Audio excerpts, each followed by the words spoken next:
जय सनातन धर्म की प्रिय दर्शकों, आप सभी का स्वागत है हमारे इस YouTube चैनल पर। दर्शकों, अब इस समय पर ये दुनिया उस मुहाने पर आकर खड़ी हो गई है जहां विज्ञान वर्सेस आध्यात्म की एक ऐसी लड़ाई शुरू होगी जहां हमें विज्ञान को यह साबित करना पड़ेगा कि आध्यात्म जो होता है वो वैज्ञानिक है, और विज्ञान को यह साबित करना पड़ेगा कि आध्यात्म अंधविश्वास नहीं है। इसीलिए सनातन की जब पूरी दुनिया में बात हो रही है तो हर व्यक्ति ये समझ रहा था कि सनातन का मतलब होता है भगवा वस्त्र, सनातन का मतलब होता है पूजा पाठ, सनातन का मतलब होता है भगवान पर विश्वास, सनातन का मतलब होता है हिंदू धर्म, सनातन का मतलब होता है पूजा पद्धति। लेकिन दर्शकों, सनातन इससे बहुत आगे है।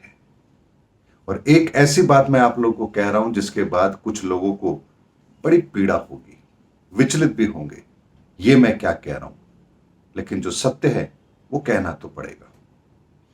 ज्योतिष से सनातन बना है और सनातन से ईश्वर।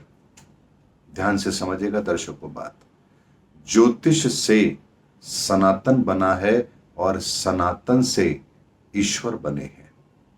इसीलिए जब ईश्वर सनातन से बने हैं तो सनातन को हम किसी सीमा में बांधने की गलती कैसे कर सकते हैं। इसीलिए एक बात मैं आज आप लोग के सामने रख रहा हूं कि आप लोगों ने सुना होगा, ईश्वर तो कण कण में विद्यमान है। अगर ईश्वर कण कण में विद्यमान है तो हम इसको वैज्ञानिक आधार पर प्रूव कैसे करेंगे।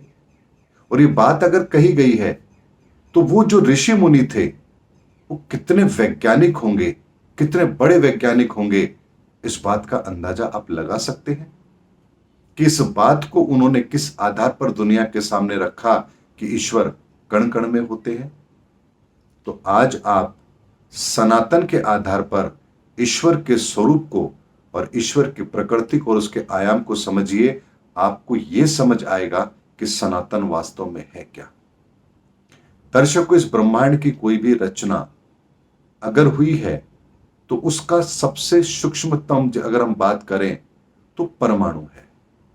परमाणु से ही अणु और अणु से ही फिर बाकी की चीजों की रचना होती है, यानी सबसे छोटी इकाई। हालांकि अब वैज्ञानिक ये भी कहते हैं कि परमाणु से भी छोटी चीज है, लेकिन हम उस विषय पर नहीं जा रहे हैं, मूल सिद्धांत पर बात करते हैं।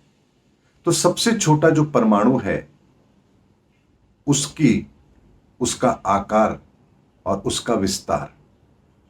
और इस ब्रह्मांड की सबसे बड़ी चीज क्या है? सबसे बड़ी चीज तो खुद ब्रह्मांड ही है, जिसके अंदर असंख्य तारे हैं, अनगिनत आकाश गंगाएं हैं, जिसके विस्तार को कोई नाप नहीं सकता। तो अगर हम ये कह रहे हैं कि परमात्मा कण कण में व्याप्त है, तो कण कण में व्याप्त है इसका मतलब है कि एक छोटे से कण में भी होगा, पेड़ के पत्ते में भी होगा, हर जगह पर वो व्याप्त होना चाहिए, क्योंकि यही सिद्धांत दिया गया है कि परमात्मा कण कण में व्याप्त है। तो आखिर है कैसे, और है तो हमें दिखाई क्यों नहीं देता। तो दर्शकों, जिस परमात्मा के कॉन्सेप्ट को हमारे ऋषि मुनियों ने समझा और हमारे सामने रखा, वो कॉन्सेप्ट बिल्कुल अलग है, और जिस कॉन्सेप्ट को आज हम फॉलो कर रहे हैं ये कॉन्सेप्ट बिल्कुल अलग है। परमात्मा को तत्व से जाना जाता है, परमात्मा को कथा कहानियों से नहीं जाना जाता है। यह सिद्धांत आप समझ लीजिए। और ऋषि मुनि ये बात जानते थे, इसीलिए उन्होंने कहा कि परमात्मा कण कण में व्याप्त है। यह प्रश्न आप किसी बड़े विद्वान से कीजिए कि परमात्मा कण कण में व्याप्त है, तो आप हमें बताइए पत्तों में हमें परमात्मा क्यों नजर नहीं आता, एक मिट्टी के कण में हमें परमात्मा नजर क्यों नहीं आता है। तो दिखाइए ना, हमें समझाइए, हमें तत्व के आधार पर ही बता दीजिए, किसी तरह से हमें समझाइए तो सही। या फिर उन ऋषि मुनियों ने जो बात कही वो गलत कही है? ऐसा नहीं है। इसीलिए जब हम इस सृष्टि के सबसे छोटे तत्व की बात करते हैं, सबसे छोटे आकार की बात करते हैं, परमाणु की बात करते हैं, तो उसकी संरचना भी लगभग गोल होती है। और इस ब्रह्मांड का जो विस्तार है, ये ब्रह्मांड है, ये अनंत ब्रह्मांड है, ये भी गोलाई में फैल रहा है। जैसे आप देखते हैं आतिशबाजी जब आप करते हैं तो एक विस्फोट होता है, तब आप देखिए वो गोलाई के अंदर फैलता है। यानी कि कोई भी रचना इस ब्रह्मांड की अगर उत्पन्न हुई है और फैलती है तो गोलाई के अंदर फैलती है।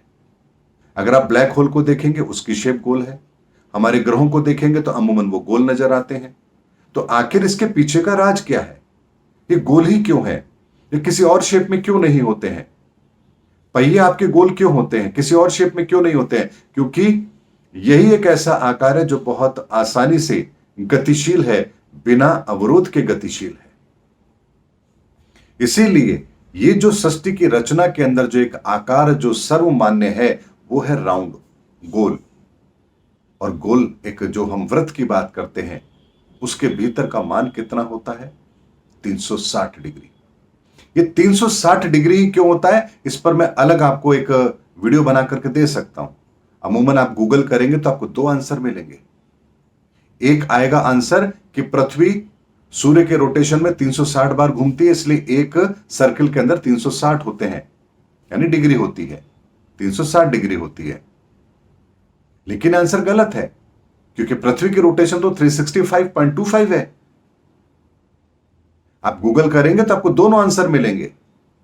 इसी तरह से आप गूगल करेंगे तो आपको दो आंसर मिलेंगे। एक दिन के अंदर कितने घंटे होते हैं? 24 घंटे होते हैं।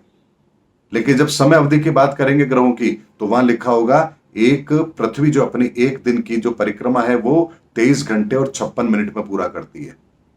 आपको दो आंसर मिलेंगे और दोनों आंसर सही हैं। इसीलिए विज्ञान तो हमें वो थ्योरी देता है जहां कुछ जगहों पर उस थ्योरी को वो कंसोलिडेट करके किसी अलग फिगर में लेकर के जाता है। लेकिन सनातन में लेश मात्र भी कहीं कोई परिवर्तन करने का स्थान है ही नहीं। इसलिए अगर इस ब्रह्मांड की सबसे छोटी इकाई की हम बात करें तो उसके भीतर का मान भी 360 डिग्री होगा। ये 360 डिग्री का मतलब होता है इस ब्रह्मांड की ऊर्जाओं का वो विस्तार जो सीमा में भी है, जो अनंत भी है। कैसे है, इस बात को समझ लीजिए। 3 और 6 और 9, निकोला टेस्ला की थ्योरी के अनुसार ये तीन जो फिगर है मैजिकल फिगर है। निकोला टेस्ला केवल इतना ही समझा पाए थे दुनिया को। लेकिन सनातन क्या कहता है? सनातन कहता है कि 3, 6 और 9 ये तीन अलग अलग ऊर्जाओं का एक कॉम्बिनेशन है। लेकिन स्टार्टिंग की 3 और उसके बाद की 3, ये दो ऊर्जाएं इस संसार के अंदर सारी परिस्थितियों को मैनेज करती है, उत्पन्न भी करती है और मैनेज भी करती है। लेकिन सातवीं एनर्जी जो होती है, जो नंबर 7 है, ये इन 6 ऊर्जाओं को व्यवस्थित करने का काम करते हैं, इसको दोबारा से रिस्ट्रक्चर करने का काम करते हैं। इसीलिए 3 के जो 3 सेगमेंट है, इसीलिए इन्हें हमें ब्रह्मा, विष्णु और महेश इन तीनों के रूप में हम देखते हैं कि पहले 3 ब्रह्मा जी, बाद के 3 यानी 3 से 6 ये भगवान विष्णु, और 6 से 9 की बात करें तो महादेव भगवान शिव के हाथ में ये पूरा कंट्रोल है। लेकिन 3, 6, 9 जो है, ये जो पूरा कंट्रोल है जो महादेव के हाथ में, त्रिदेवों के हाथ में है, ये भी अनंत है, ये अनंत का विस्तार है। ऐसे में इस अनंत के विस्तार के बाद में अगर हम बात करें ऊर्जाओं में तो अनंत का विस्तार है, लेकिन सर्कल की हम बात करेंगे तो एक सर्कल जब आप ड्रॉ करेंगे तो पहले पॉइंट पर आकर के वो सर्कल पूरा भी होता है, उसके बाद उसका विस्तार नहीं है। तो जब इन 9 ऊर्जाओं का विस्तार कहीं ब्लॉक होता है तो यहां पर शून्य का आविष्कार होता है। ध्यान से समझिएगा, आर्यभट्ट ने जो शून्य का आविष्कार किया वो थ्योरी अलग है और सनातन के शून्य की थ्योरी अलग है। तो ये जो शून्य का आविष्कार यहां होता है 360 डिग्री के बाद, जब ये कॉम्बिनेशन पूरा होता है तो यहां पर 1 से लेकर 9 तक के जो कॉम्बिनेशन है, 9 आयामों का कॉम्बिनेशन है, ये कंप्लीट होता है। और 9 तक के आयाम जब कंप्लीट होते हैं तो यहां एक शून्य का आविष्कार होता है, और शून्य का मतलब होता है जिसके अंदर इन ऊर्जाओं का संपूर्ण समावेश है। अब इसमें से आप कुछ निकाल नहीं सकते। इसमें जो आ गया वो आ गया, इससे बाहर कुछ नहीं हो सकता। ये अपने आप में एक संपूर्ण ऊर्जा को लिए हुए है। इसीलिए एक सर्कल के अंदर 3, 6 तो यहां है, 9 भी है, लेकिन अब चूंकि सर्कल आगे बढ़ नहीं सकता, इसीलिए यहां पर 9 विजिबल नहीं होकर के एक शून्य बनता है, और यहां हम लेते हैं 360 डिग्री। लेकिन इसमें विस्तार तो पूरा है। ये ऐसा नहीं है कि एक सर्कल केवल इतना सा रह जाएगा, इस सर्कल का एक आकार का विस्तार है। इसकी सीमाओं का विस्तार नहीं है, लेकिन इसके आकार का विस्तार है।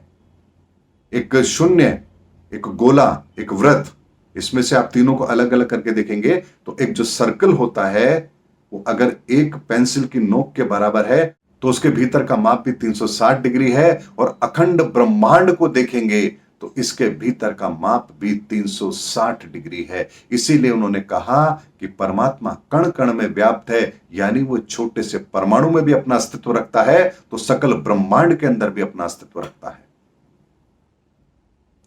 अब एक बात को समझते हैं, जब हम 10 की बात करते हैं यानी 0 से पहले 1 लगाएंगे, ब्रह्मांड का पहला आयाम, और उसके बाद एक शून्य यानी कि इस संपूर्ण रचना को जब आप लगाएंगे तो जब इस 10 को आप 3 से डिवाइड करेंगे तो आपको यहां पर अनंत का विस्तार नजर आएगा। यानी जो आंसर आपको मिलेगा वो मिलेगा 3.333333 अनंत तक 3 मिलेगा। यानी कि इन 9 ऊर्जाओं का जब एक स्वरूप क्रिएट होता है उसे हम 10 कहते हैं। यानी वहां पर इन ऊर्जाओं का कॉम्बिनेशन इस रूप में आ चुका है जिसे आप अब आगे नहीं बढ़ा सकते। लेकिन इसका विस्तार कितना बड़ा है, जब इसको 3 में आप डिवाइड करेंगे तो आपको अगेन 3.333333 मिलेगा। यानी इसे आप समान भागों में बांट नहीं सकते, ये आपस में ऐसे गुथे हुए हैं कि इसका आंसर आपको 3.333 ही मिलेगा।